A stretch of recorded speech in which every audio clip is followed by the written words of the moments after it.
कहानी की शुरुआत कोरिया के सियोल शहर से होती है, जहां पर हम एक लैब में छिपकलियों को रंगते हुए देखते हैं, जिनमें से कुछ तो मर के भी वापस जिंदा हो रही थी।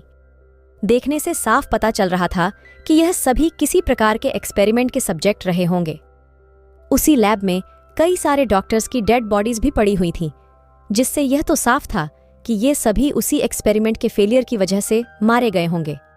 तभी हम डॉक्टर अंग को देखते हैं, जो किसी भी हालत में अपनी मरती हुई बेटी को बचाने की कोशिश कर रहे होते हैं। वो अपनी बेटी की मरती हुई डेड बॉडी से कहते हैं कि मेरा एक्सपेरिमेंट सफल हो चुका है और मैं तुम्हें मरने नहीं दूंगा। जैसे ही डॉक्टर अपनी बेटी को इंजेक्शन लगाने जाता है, वैसे ही वहां पर कुछ ऑफिसर आते हैं और गन पॉइंट पर डॉक्टर को रोकने को कहते हैं। वो डॉक्टर को बताते हैं कि तुम्हारे एक्सपेरिमेंट के चलते कई सारे लोग मारे जा चुके हैं, इसीलिए यह सब कुछ तुम तुरंत बंद कर दो। मगर यह सन की डॉक्टर किसी की एक सुनने को राजी नहीं होता और ऑफिसर्स को बोलता है कि मैं नहीं रुकूंगा, मुझको अपनी बेटी को बचाना है। इसलिए डॉक्टर अपनी बेटी को इंजेक्शन लगाने लगता है। ये सब देखकर एक ऑफिसर उसको शूट करके घायल कर देता है। लेकिन तभी अचानक वहां पर सभी बिल्डिंग्स हिलने लगती हैं। बाहर देखने पर पता चलता है कि पूरे कोरिया में एक भयंकर भूकंप आया है, जिससे वहां बिल्डिंग में मौजूद सभी लोग मारे जाते हैं। अब यहां से कहानी सीधे 3 साल आगे दिखाई जाती है, जहां सभी संसाधन खत्म हो चुके थे। पूरा कोरिया बंजर बन चुका था। लोग बड़ी कठिनाई से अपना जीवन यापन करते थे। कई सालों से बारिश न होने की वजह से खाना और पानी दोनों मिलना काफी मुश्किल हो गया था। यहाँ पर हम जीवन नाम के एक आदमी को देखते हैं, जिसको अपने सामने एक मगरमच्छ दिखाई देता है।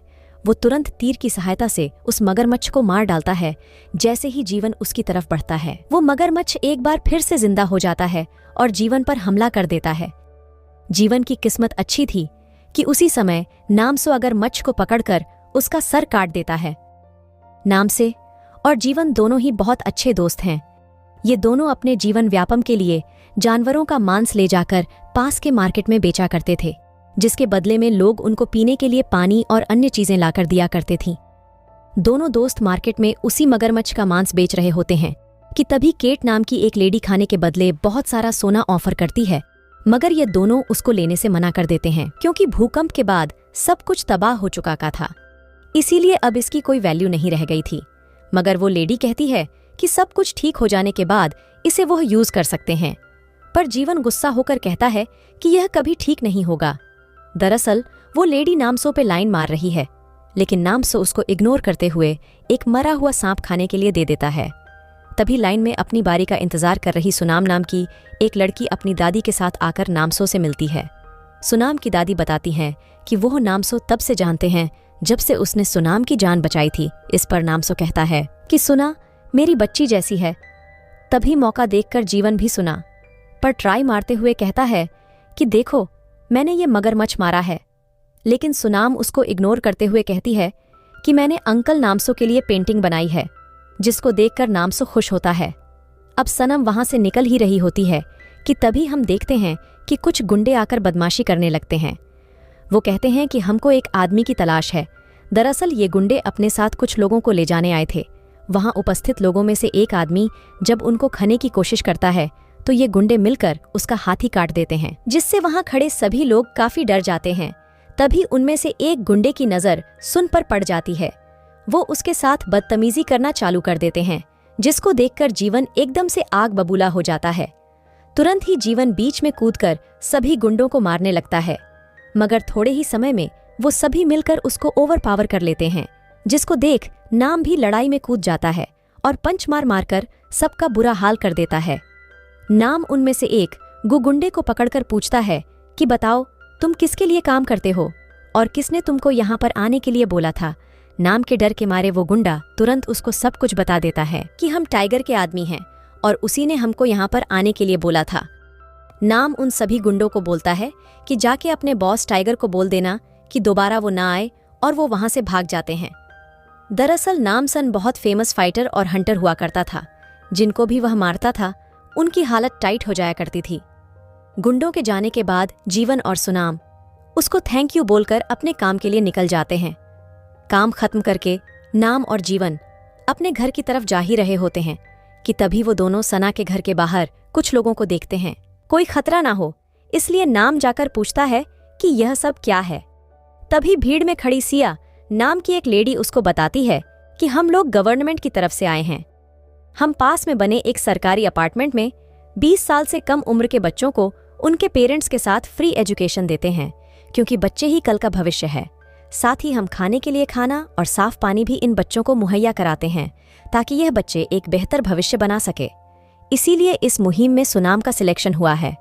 नाम उससे पूछता है कि वहां पर गुंडों की कोई परेशानी तो नहीं है, जिस पर सिया उसको बताती है कि उसकी चिंता मत करो, हमारे पास उनसे लड़ने के लिए एक पूरी फौज है जो खतरनाक मिलिट्री ग्रेड लोगों से भरी हुई है। सिया की बात सुनकर सुना की दादी मान जाती है, क्योंकि सुना के बेहतर भविष्य के लिए यही सही है। इसीलिए नाम भी मान जाता है। जाने से पहले सुना जी मैन को उसकी पेंटिंग देती है, जिसको देखकर वो काफी खुश हो जाता है। शाम को सुना उसकी दादी सिया और उसके साथी अपना सामान पैक करके अपार्टमेंट के लिए निकल जाते हैं। अब चलते हुए सफर के दौरान सन्ना की दोस्ती किम नाम की एक लड़की से हो जाती है, मगर इतनी दूर पैदल चलने की वजह से सुना की दादी की हालत बिगड़ने लगती है। सिया सुना को बताती है कि हम तुम्हारी दादी और एक अंकल को यहाँ पास में बने इमरजेंसी मेडिकल होम में पहुंचा देते हैं, वो कल आकर हमको ज्वाइन कर लेंगे। इस बात से सुना मान जाती है और एक बार फिर से वो लोग आगे बढ़ने लगते हैं। थोड़ी दूर चलते ही कुछ गाड़ियां उनका इंतजार कर रही थीं, जिसको देखकर सना को थोड़ा शक हो जाता है कि अगर ये गाड़ियां इतनी ही पास थीं तो उसकी दादी को अलग क्यों ले गए। इसके बारे में पूछने पर उसको कोई खास जवाब नहीं मिलता। इससे सुना का शक और भी मजबूत हो जाता है। दूसरी ओर सना और उसकी दादी के चले जाने की वजह से जीवन और नाम का भी मन नहीं लगता, इसलिए दोनों दोस्त हंटिंग के लिए बाहर निकल जाते हैं। थोड़ी दूर चलने के बाद दोनों दोस्त थोड़ी दूर से देखते हैं कि कुछ सोल्जर्स मिलकर एक बूढ़े आदमी और सन्ना की दादी को मार रहे हैं। ये सोल्जर्स उस बूढ़े आदमी को खाई में फेंक देते हैं। इससे सन्ना की दादी काफी डर जाती है। सडन पीछे से एक सोल्जर आकर सोना के दादी को स्टैब कर देता है, जिससे उनकी भी मौत हो जाती है। यह सब देखकर जीवन को बहुत गुस्सा आता है और वो फौरन दोनों सोल्जर से लड़ने के लिए चला जाता है। दोनों जाकर सोल्जर्स को बुरी तरह से मारने लगते हैं। मारते मारते नाम एक सोल्जर की जान ले लेता है, मगर वो सोल्जर दोबारा फिर से उठ खड़ा होता है। नाम एक बार फिर से उसको मारता है, बट अचानक पीछे से ली नाम की लड़की आकर दोनों दोस्तों की मदद करती है। अगली सुबह दादी की डेड बॉडी को एक जगह सुरक्षित कर जीवन ली से पूछता है कि उन सोल्जर्स के साथ क्या हुआ था, वो मर क्यों नहीं रहे थे। ली उनको बताती है कि ये सोल्जर्स तभी मारे जा सकते हैं जब इनका सर धड़ से अलग कर दिया जाए। आगे बताते हुए ली कहती है कि यहाँ से थोड़ी दूर एक अपार्टमेंट है जहाँ पर हमको कई सारे लोगों को बचाना है, इसके लिए मुझको तुम्हारी मदद चाहिए। दरअसल वो एक एयरफोर्स ऑफिसर थी। भूकंप से बचे हुए सर्वाइवर्स को ढूंढते हुए उनको एक अपार्टमेंट मिला जो पूरी तरह से सुरक्षित था, जहाँ फ्रेश वाटर काफी अच्छी मात्रा में था। हमने उसको लोगों के रहने के लायक बनाया। उसी समय वहां पर डॉक्टर अंग भी आए थे। भूकंप से बचे हुए वो एकमात्र डॉक्टर थे, इसीलिए मुझको लगा कि ये हमारे बहुत काम आएंगे। मगर मुश्किलें तब बढ़ने लगीं जब डॉक्टर के द्वारा अपने एक्सपेरिमेंट के लिए ले जाए गए।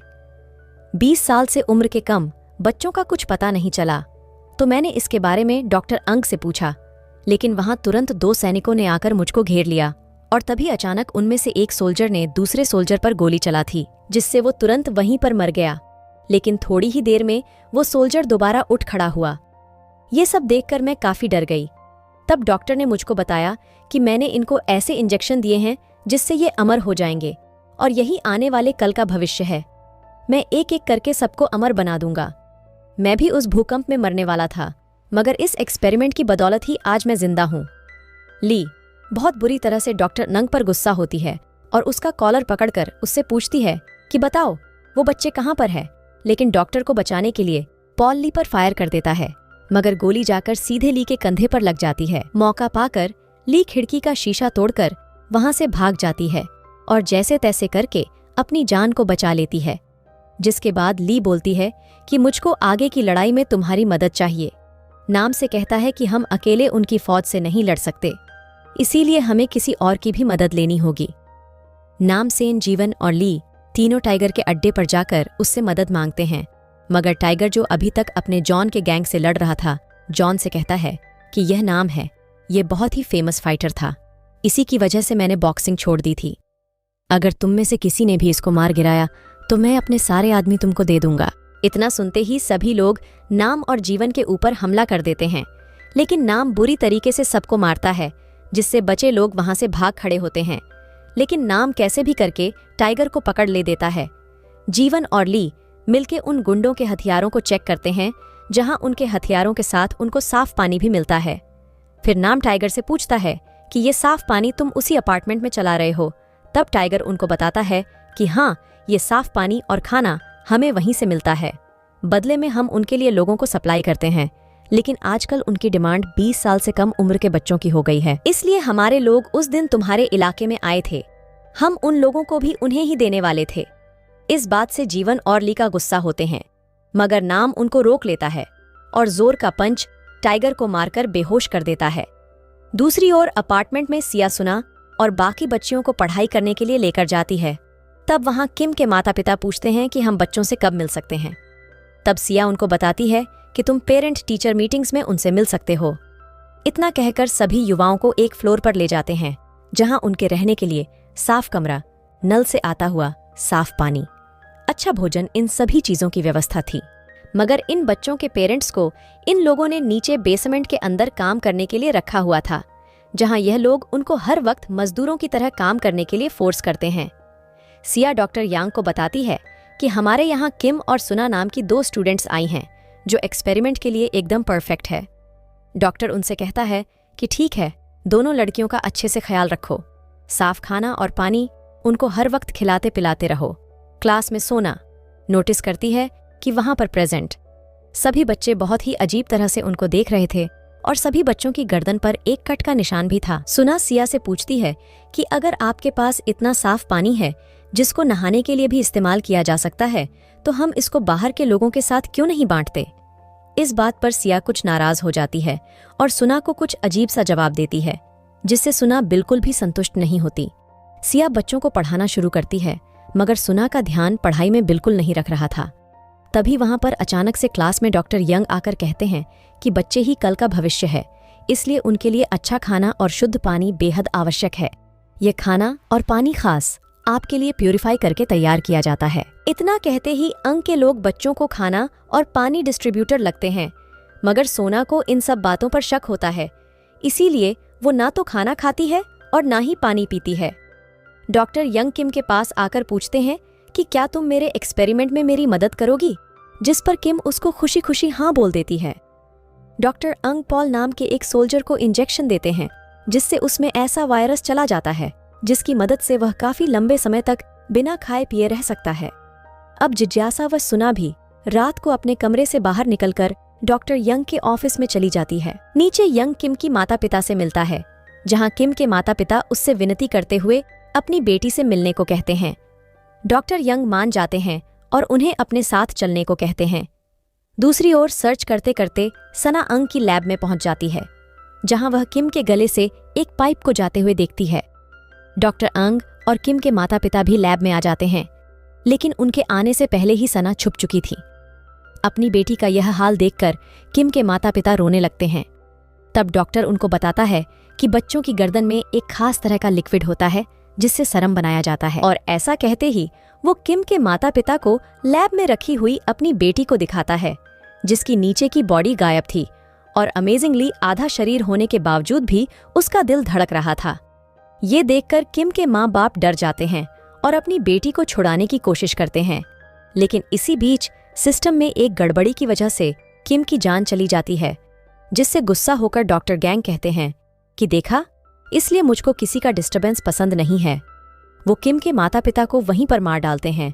जब डॉक्टर हाथ धोने के लिए जा रहे होते हैं, तभी वो सुना को देख लेते हैं और उसको पकड़कर उसी टेबल पर लिटा देते हैं।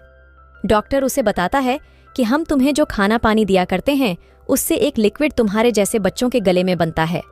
उससे हम एक सिरम को रेडी करते हैं, जिससे कोई भी व्यक्ति बिना खाए पिए काफी दिन तक जिंदा रह सकता है और वह काफी शक्तिशाली भी हो जाता है।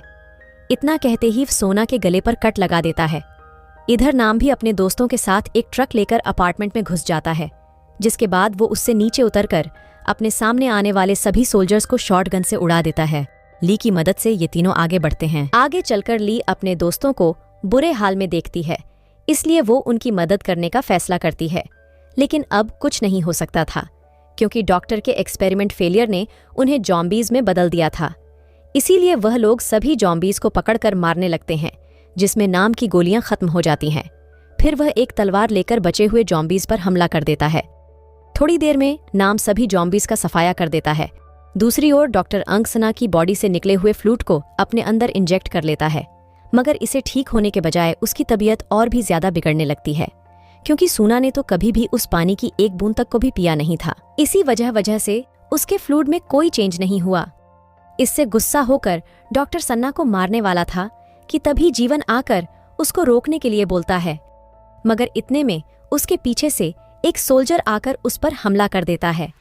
जीवन और सुना दोनों बेहोश पड़े हुए थे। इसी मौके का फायदा उठाकर डॉक्टर अपने साथ ही अपनी बेटी को लेकर वहां से भाग निकलता है। जाने से पहले नंग बिल्डिंग में एक बॉम्ब ब्लास्ट कर देता है, जिससे वहां पर एक बहुत बड़ा धमाका होता है। नाम भागकर जीवन और सुना को ढूंढने लगता है। वो दोनों को लैब में बेहोश देखता है, इसीलिए ली की मदद से वो उनको बाहर निकाल कर ले आता है। बट डॉक्टर के बाहर निकलते ही सभी लोग उसको घेर लेते हैं और उसको बुरी तरह से मारने लगते हैं। उनमें से एक आदमी तो अंग के हाथ से बैग लेकर सारे सिरम्स तोड़ देता है, जिससे गुस्सा होकर डॉक्टर यंग अंधाधुन फायरिंग शुरू कर देते हैं, जिससे कई सारे मासूम लोगों को अपनी जान से हाथ धोना पड़ता है। मगर इसी मकर के दौरान कुछ गोलियां डॉक्टर की बेटी को भी लग जाती है, जिस वजह से वो वहीं पर मारी जाती है। इसी बीच सभी बच्चे आजाद होकर अपने माता पिता से मिलते हैं। सभी लोग अपने परिवारजनों से मिलकर काफी खुश होते हैं, सिवाय डॉक्टर के, जो अपनी बेटी की ऐसी हालत देखकर काफी रोने लगता है। लेकिन केमिकल रिएक्शन की वजह से डॉक्टर की हालत बुरी तरह से बिगड़ने लगती है। मगर तभी नाम बाहर आते हैं। अपनी बेटी की मौत से दुखी डॉक्टर सन्ना को मारने की कोशिश करता है, मगर तभी नाम अपनी गन से डॉक्टर अंग के सर में गोली मार देता है। से तुरंत ही उसकी मौत हो जाती है। फिर नाम इस अपार्टमेंट की जिम्मेदारी ली को देकर वहां से अपने दोस्तों के साथ निकलने ही वाला होता है कि तभी जिस बंजर जमीन पर आज तक बारिश नहीं हुई थी, वहां पर बारिश शुरू हो जाती है। कहते हैं कि डूबते को तिनके का सहारा काफी होता है, लेकिन यहाँ तो पूरा आसमान उनकी खुशियों में शामिल होने को आ गया था। 2 दिन बाद सना नाम और जीवन के साथ अपनी दादी के ग्रेव पर उनसे मिलने जाती है, जिसके बाद हमको 2 हफ्ते बाद का सीन दिखाया जाता है, जहाँ एक बार फिर केट नाम पर लाइन मारती है, मगर इस बार जीवन और सुना उसको धक्का देकर उससे बात करने को कहते हैं। और इसी खूबसूरत एंडिंग के साथ यह फिल्म यहीं पर खत्म हो जाती है।